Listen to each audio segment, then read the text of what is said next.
I trusted my son with everything I had, my savings, my future, even my name. So when the bank called and said I was responsible for his debt, I thought it had to be a mistake. But it was not. He had already disappeared, changed his number, and forgot to tell me he moved. What hurt more than the money was realizing I had been erased from his life long before I understood what was happening. And that call? It was only the beginning of everything falling apart. Before we dive into today's story, take a moment to share where you're watching from. We love seeing how our stories bring people together from every corner of the world. Your thoughts and comments are what make this community so special, and we're truly grateful to have you here. If you haven't already, don't forget to hit that subscribe button and turn on notifications so you never miss a new story filled with drama, resilience, and unexpected twists. Now, settle in, get comfortable, and maybe grab your favorite drink, because this is a tale you won't want to miss. Let's get started. My name is Margaret Hayes, and I am 67 years old. I live alone in a quiet neighborhood on the edge of Savannah, Georgia, in a small yellow house that still carries the scent of cinnamon and warm bread from a life I no longer live. Some mornings, when the sun comes in just right through the kitchen window, I can almost pretend nothing has changed. But silence has a way of reminding me that everything has. For 35 years, I owned a family bakery that my father passed down to me. It sat on a corner street not far from the river, where tourists and locals blended into a steady rhythm of familiar faces. I knew my customers by name, their favorite pastries, and even the stories they would share while waiting in line. The bakery was not just a business. It was my routine, my identity, and the one place where I never felt alone. When my husband Thomas passed away 6 years ago, the bakery became my refuge. I buried my grief in flour and sugar, waking before sunrise and working until my back ached and my hands trembled. It gave me structure when everything else felt uncertain. But as time went on, the work became heavier, and the silence waiting for me at home grew louder. That was when my son Ethan began visiting more often. Ethan had always been ambitious. At 38, he spoke about the future with a kind of certainty I both admired and trusted. He told me he wanted to start a logistics company in Texas, something modern that could grow quickly if given the right foundation. He talked about opportunity, expansion, and the kind of life he wanted to build. I remember sitting across from him at my kitchen table, watching the way his eyes lit up, and thinking how proud Thomas would have been. He told me he needed help, not a small loan, but $120,000 to get the business off the ground. It was everything I had, tied up in the bakery and the savings I had built over decades. He did not beg, and he did not pressure me. He simply said, "Mom, this is my chance," and looked at me in a way that made it feel like I was part of that future. I wish I could say I thought about it carefully.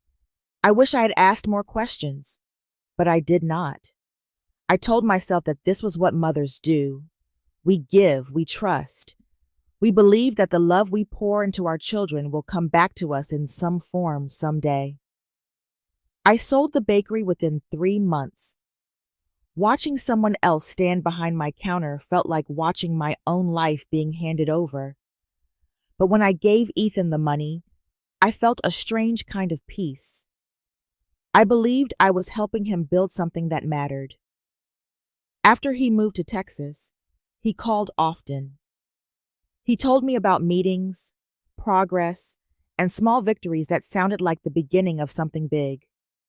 I would sit at my table, holding the phone with both hands, listening carefully so I would not miss a single detail. Those calls became the center of my days. I did not mind the quiet anymore.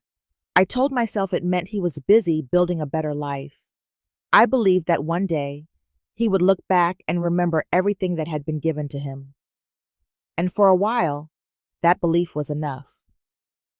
If you're still watching and feeling something shift after this beginning, Comment number 1 below to let me know you're here. Now, let's move on to what happened next. I remember the exact moment when the quiet in my house stopped feeling peaceful and started feeling wrong.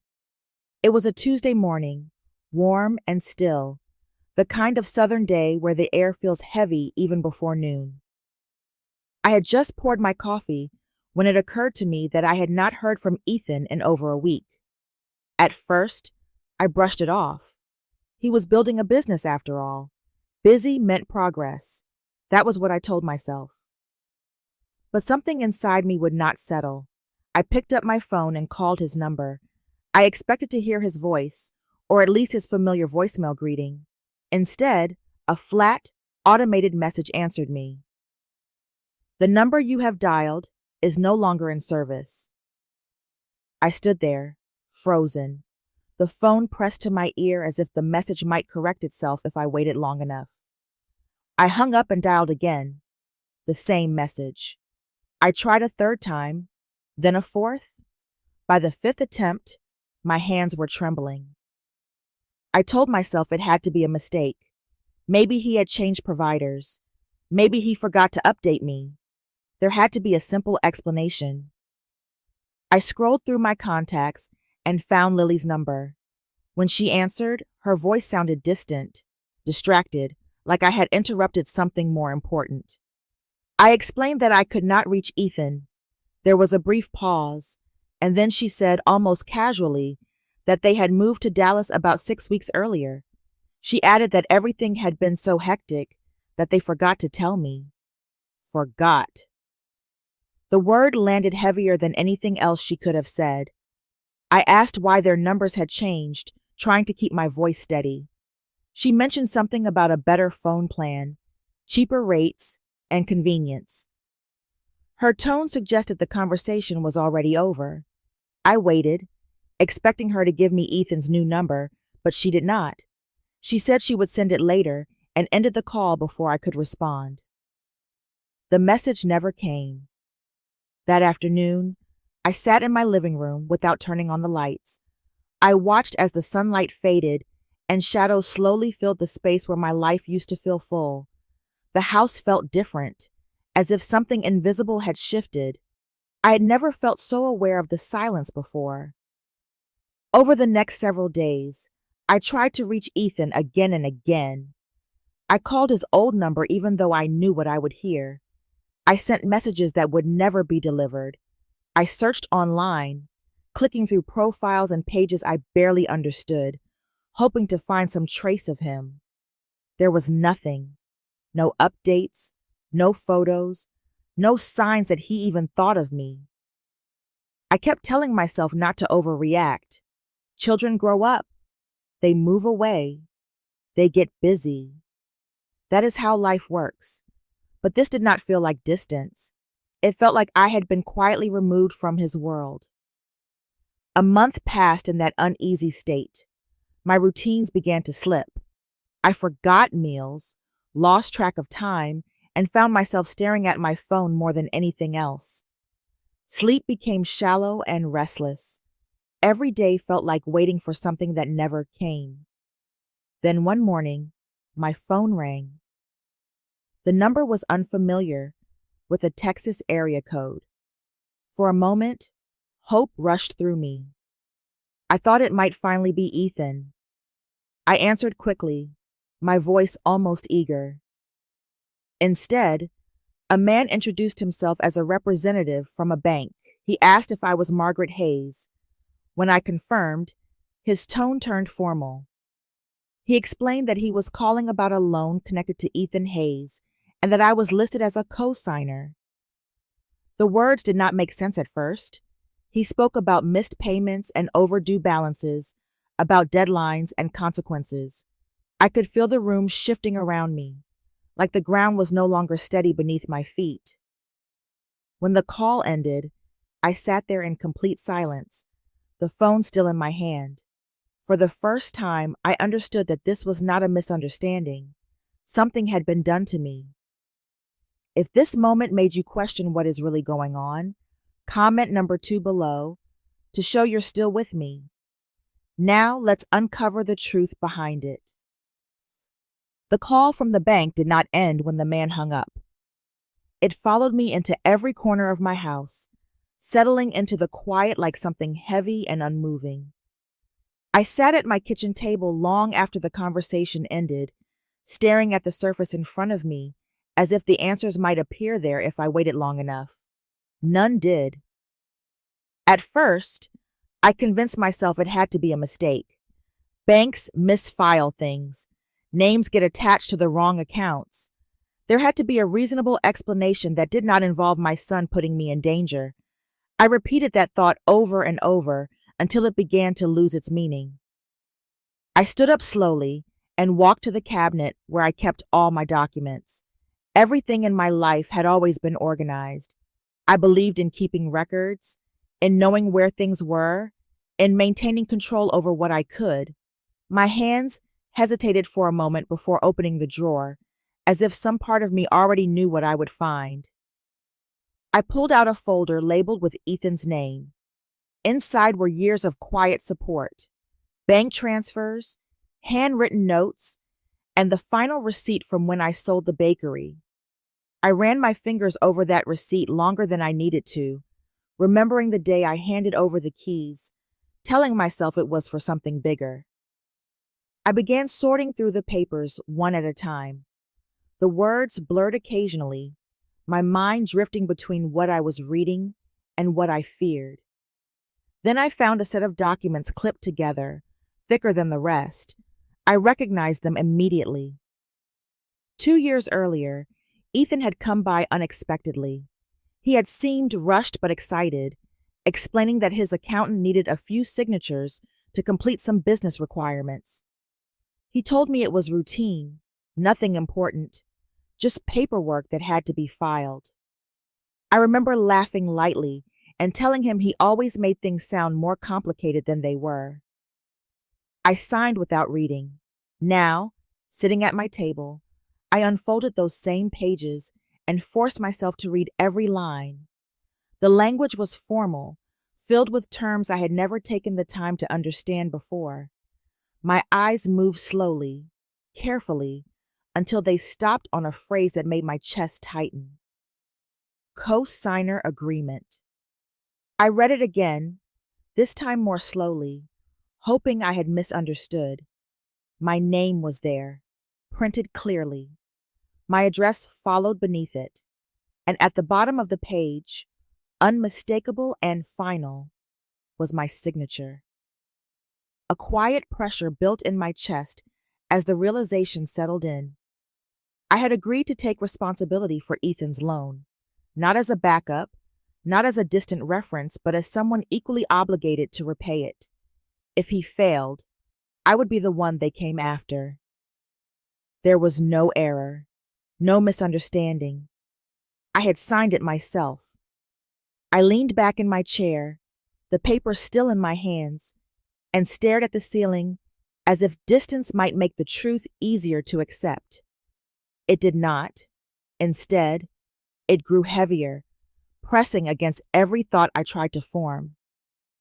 I thought about that day again, about how easily I trusted him.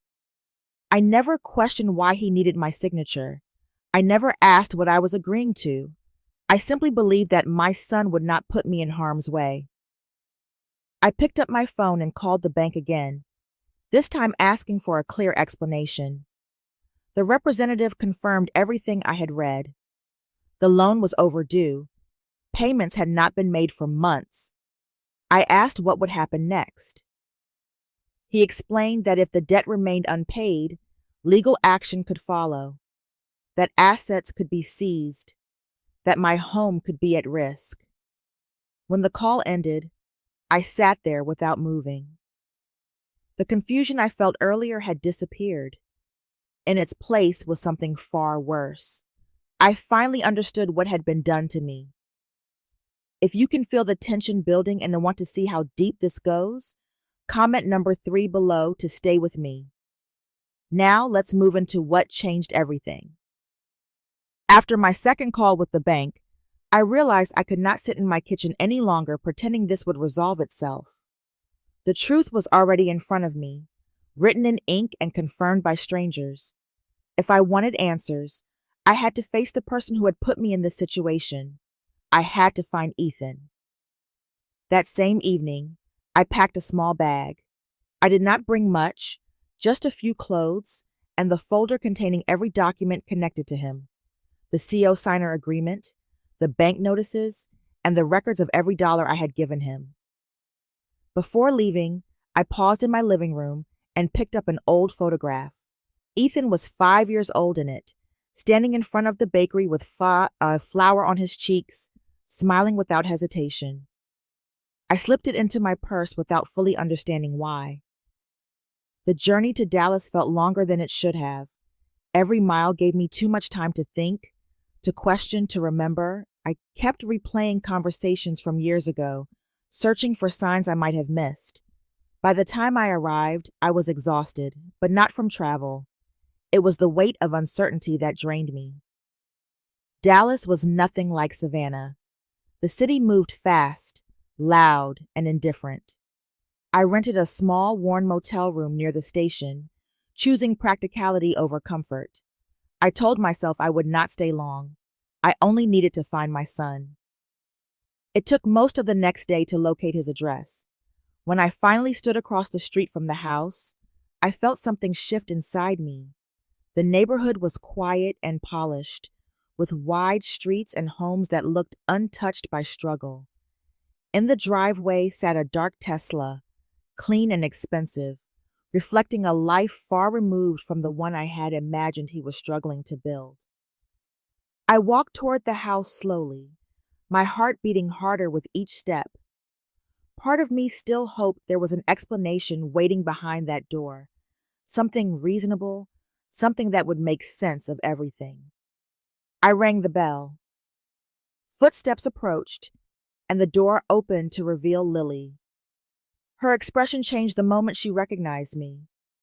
There was no welcome, no surprise that turned into warmth, only discomfort that quickly hardened into annoyance. I told her I needed to speak with Ethan.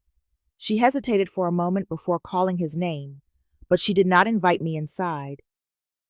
When Ethan appeared, I barely recognized the way he carried himself. He looked confident, polished, successful, but there was something else, something distant that made him feel like a stranger. I told him about the bank, about the loan, about the papers I had signed without understanding. I explained that they were threatening my house. I chose my words carefully, holding my voice steady because I needed him to hear me clearly. He did not deny anything. Instead, he spoke about pressure, about expenses, about how complicated things had become.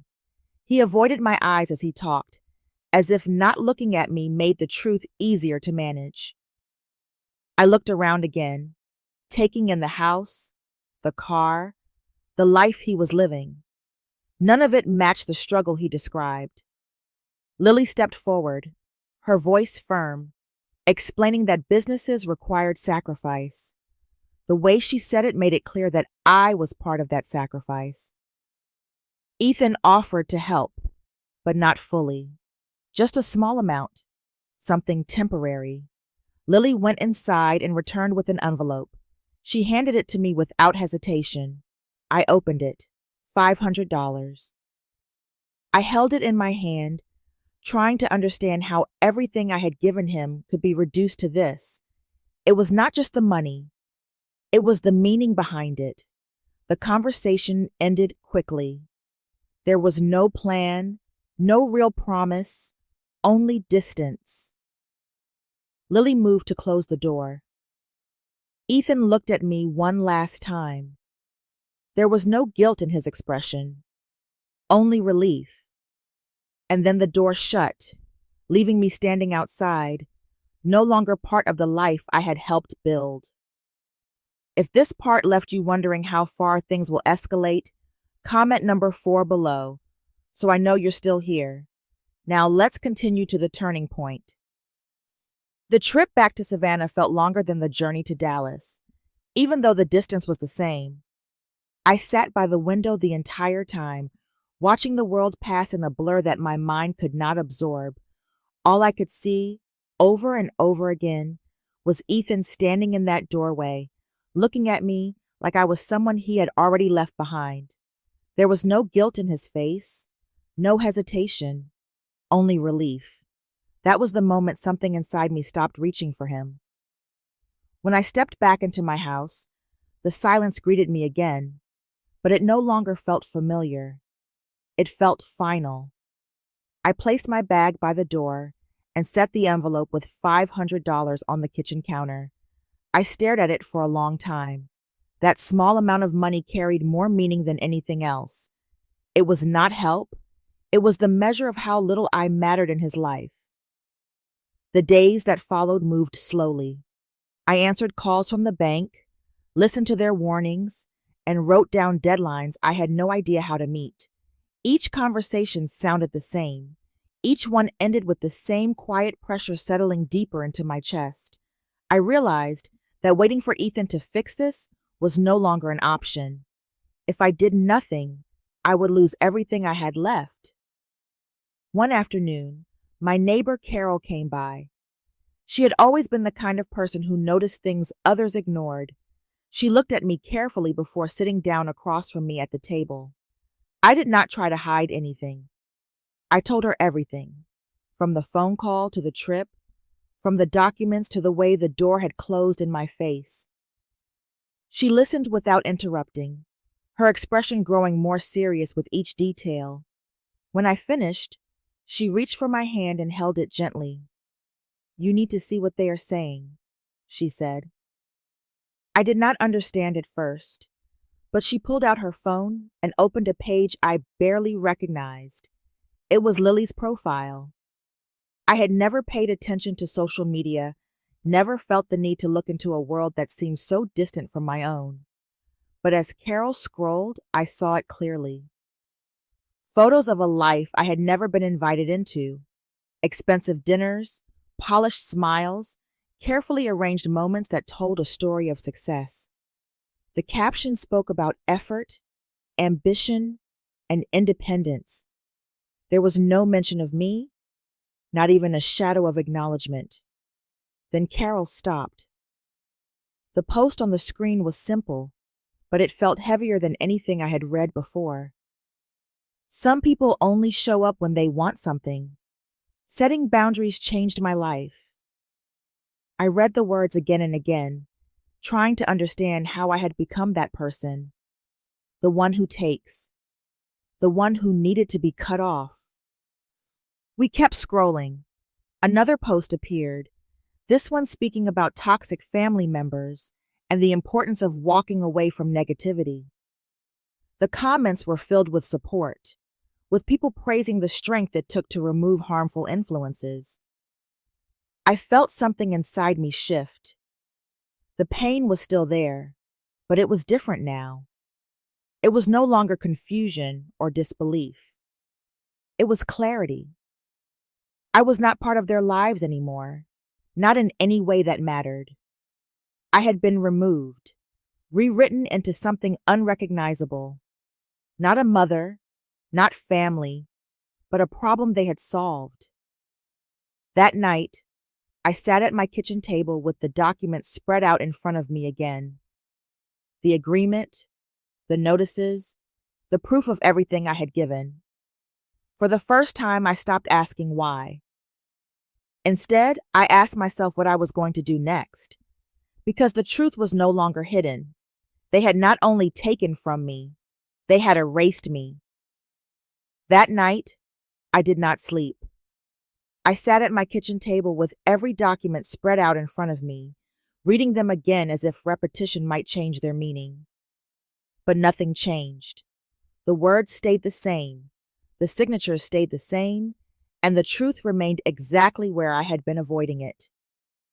For weeks, I had been holding on to the idea that this was all a misunderstanding, that somehow Ethan would call, explain everything, and fix it before real damage was done. But the silence had stretched too far, and the evidence in front of me was too clear. This was not confusion. This was a choice. I stood by the window for a long time, staring into the darkness outside. My reflection looked unfamiliar, older than I remembered, worn down by something deeper than time. But beneath that exhaustion, I could feel something else beginning to form: clarity. I realized I had been asking the wrong question. I had spent too much time asking why this had happened, trying to understand Ethan's decisions, as if they would somehow justify the outcome. But there was no explanation that could undo what had already been done. The real question was what I was going to do next. The answer did not come all at once. It built slowly as I thought about everything at stake. My home, the only place that still held pieces of the life I had shared with Thomas, my financial security, carefully built over decades of work. The future I had assumed would be quiet and stable was now uncertain. Doing nothing was no longer an option. The next morning, I called the bank again. This time, I did not ask for reassurance. I asked for facts. I wanted to know exactly where I stood, what deadlines I faced, and what rights I had as someone listed on that loan. I wrote everything down carefully, my hand steady in a way it had not been before. After that, I called Carol. She listened as I explained what I had learned, and without hesitation, she gave me the number of her nephew Daniel, a lawyer. I held the phone for a moment before dialing, aware that this call would change everything. When Daniel answered, his voice was calm and direct. I told him the entire situation, from the documents I had signed to the bank's demands. When I finished, there was a brief silence before he spoke. "You have legal options," he said. He explained that I could pursue action for misrepresentation, that I had the right to recover any money I paid on Ethan's behalf, and that assets connected to his business could be used to settle the debt. His words were measured, but they carried weight. This was no longer just a family issue. It was a legal one. When the call ended, I felt something shift inside me. Not anger, not even sadness, resolve. That afternoon, I organized everything. Every document, every note, every detail that could matter. I placed them into a folder with a level of care I had not felt in weeks. I was no longer reacting. I was preparing. But before I took that step, I knew there was one thing left to do. I had to give Ethan one last chance. That evening, with Carol sitting quietly beside me, I wrote him a message. I kept it simple and direct. I explained the money I had already paid, the risk to my home, and the consequences if nothing changed. I told him I would move forward legally if he did not respond. I read it twice before sending it. The message was delivered within seconds. A few minutes later, it showed as read. I waited. Minutes passed, then an hour, then the night. There was no reply, no explanation, no apology.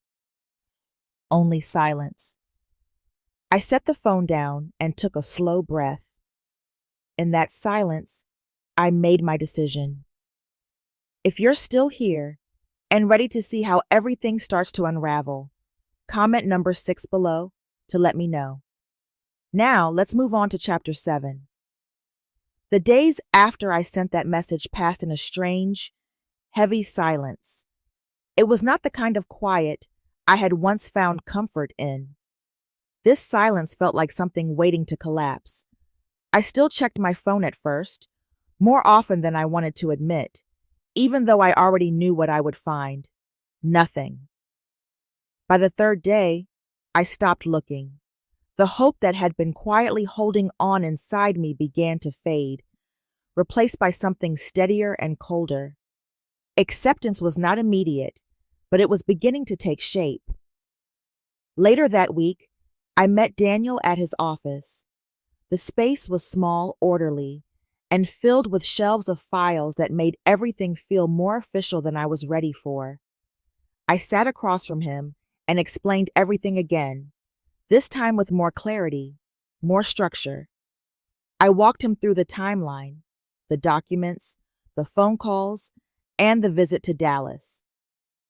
He listened carefully, taking notes without interrupting.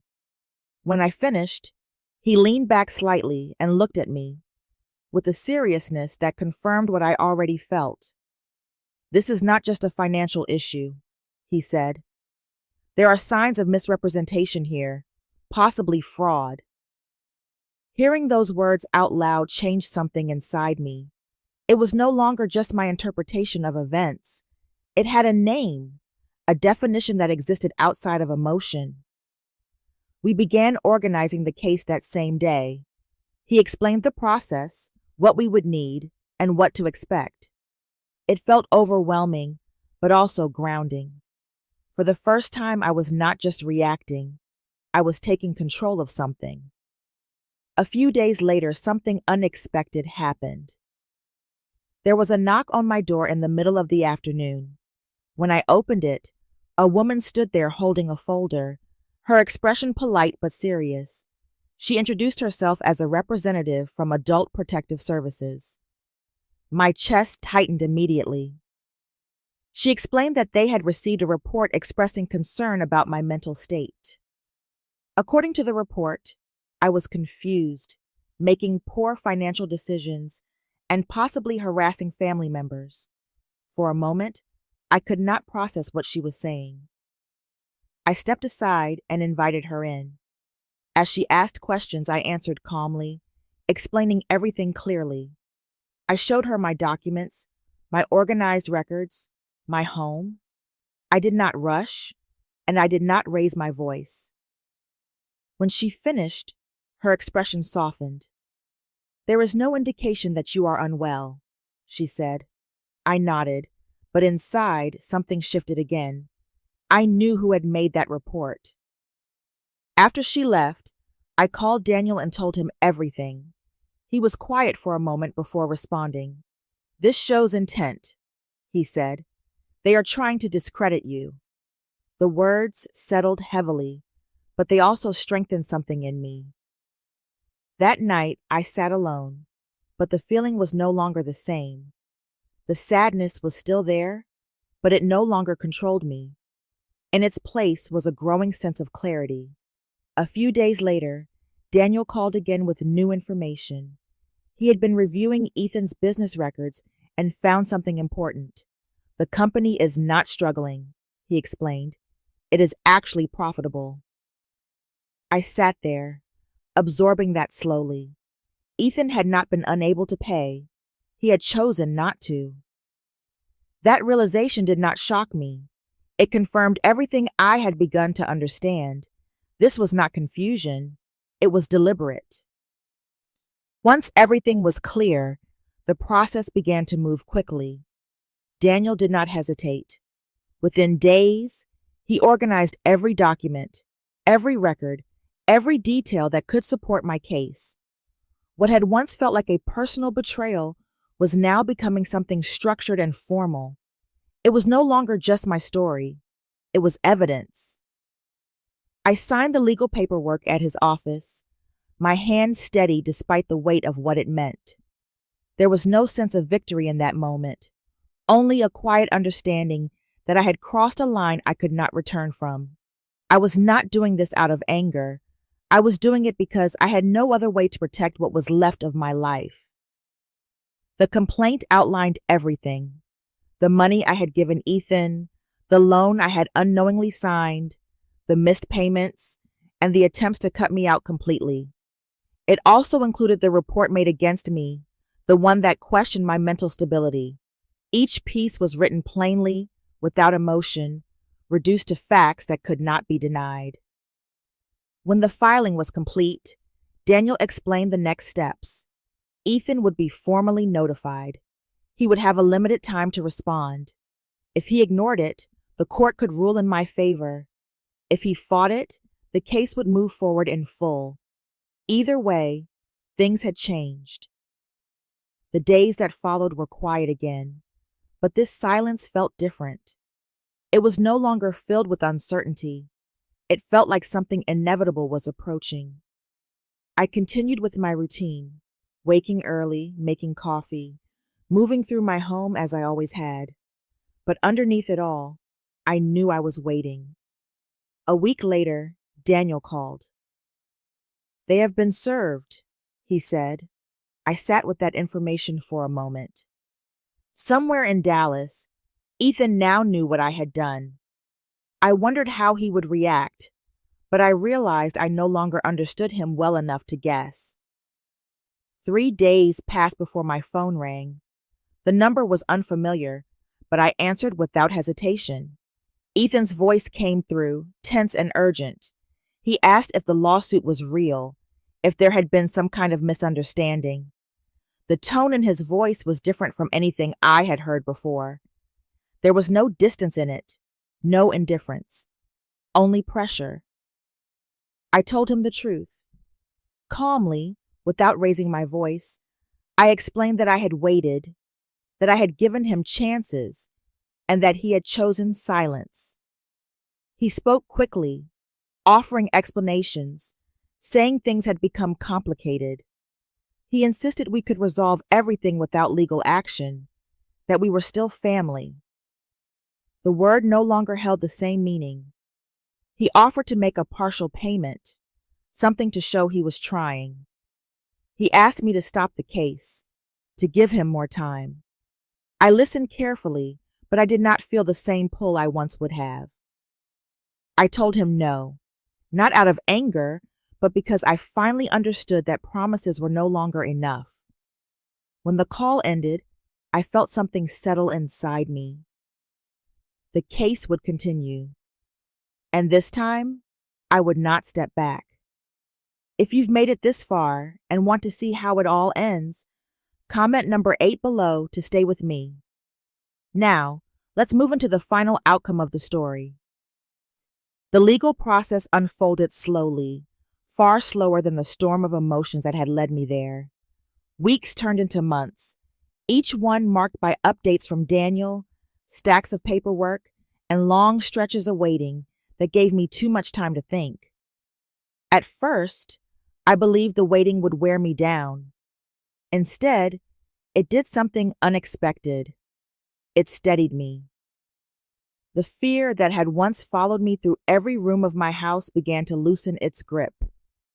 I still felt it at times, especially late at night, but it no longer controlled me. In its place came a quiet sense of structure. There were steps now, a process, a direction forward. I was no longer standing still, hoping something would change. I was part of the change. Daniel kept me informed as the case progressed. Ethan had responded, but not in the way I imagined. He did not deny what had happened. Instead, there were delays, attempts to negotiate, and efforts to reduce the amount he owed. It felt as though he was trying to soften the outcome without ever fully facing it. But the facts were clear. Financial records showed that his business was stable. There was consistent income, visible growth, and assets that could be used to repay the debt. The story he had told me about struggling no longer held any weight. It became something else entirely, a choice. When the ruling finally came, it was direct and final. The court ordered that assets connected to Ethan's business be seized and liquidated. The debt would be repaid. The money I had given him would be recovered through that process. I listened to Daniel explain it, but I did not feel what I expected. There was no relief in the way I had imagined, no moment of satisfaction, only a quiet stillness. I had won, but it did not feel like victory. What it meant was that the life Ethan had built would begin to unravel. The business he had worked on, the image he had created, all of it would be reduced to numbers and transactions. And I was the one who had set that process in motion. A few days later, Daniel confirmed that everything had begun. The company was being evaluated, prepared for sale, and divided according to the ruling. The details were precise, almost clinical, as if the emotional weight behind them did not exist. Around that same time, I heard that Lily had left. There was no announcement, no explanation. She simply walked away once the situation became real. It did not surprise me as much as I thought it would.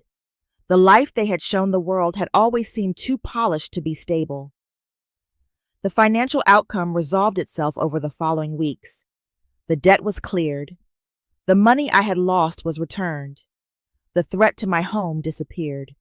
For the first time in months, I could breathe without tension. But something remained unchanged. I had recovered what was mine. Yet I had lost something far greater. The relationship I once had with my son no longer existed, and I understood then that some losses cannot be restored, no matter how much is returned. Life did not return to what it had been before, and after a while, I stopped expecting it to. There was a time when I believed that once the legal process ended and the debt was gone, everything would settle back into place. But some things, once broken, do not go back to the way they were. They become something else. My house felt different, even though nothing had changed on the surface. The same furniture sat in the same places. The same light came through the windows each morning, but the meaning behind it all had shifted. The silence that once felt heavy no longer carried the same weight. It felt calm, almost protective, like a space I had finally learned to stand in without fear. I began to rebuild my days in small, quiet ways. I started walking in the mornings, letting the warm savanna air settle around me as I moved through streets I had not truly noticed in years. I visited places I used to pass without stopping. For the first time in a long time, I was not waiting for a phone call or a message. I was simply living. Daniel called less frequently as time passed. Eventually, there was nothing left to discuss. The case was closed, the money had been returned, and the threat that once hovered over my life was gone. What remained was not relief, but a steady sense of balance I had not felt in a long time. Months went by quietly. Then one afternoon, my phone rang. The number was unfamiliar, but something inside me already knew who it was. When I answered, Ethan's voice came through, softer than I remembered. There was no confidence in it, no distance, just something careful and uncertain. He told me he was working again, not as an owner, but as an employee. He said he was renting a small place, living simply. There was no attempt to impress me, no effort to explain things away. Then he apologized. He spoke slowly, as if each word had been carried for a long time. He said he understood what he had done, that he had lived with the consequences, and that he was trying to be different. I listened without interrupting. When he finished, I felt a quiet stillness inside me. The anger that once filled me was gone, but forgiveness had not replaced it. What I felt instead was something more measured. I told him I was glad he was working, that I hoped he would continue moving forward. But I also told him that some things could not be undone, and that trust does not return simply because someone asks for it. He did not argue. Before we ended the call, he asked if he could stay in touch. I paused, thinking carefully before answering. Then I told him he could call from time to time. Nothing more. When the call ended, I sat quietly, holding the phone in my hand. Not everything had been restored, but I had found something I had almost lost: myself. In the end, not every loss can be measured in numbers, and not every victory feels like one. Sometimes, life teaches its hardest lessons through silence, distance, and the slow unraveling of trust. What truly matters is not what was taken, but what remains after everything falls apart. Strength is not found in holding on to what hurts, but in knowing when to let go and stand on your own again. There is a quiet power in choosing dignity over dependence, truth over illusion, and peace over approval. And perhaps the most important lesson of all is this: self-worth should never be placed in someone else's hands. Thank you for listening. If this story resonated with you, share your thoughts in the comments and do not forget to follow and subscribe for more stories like this.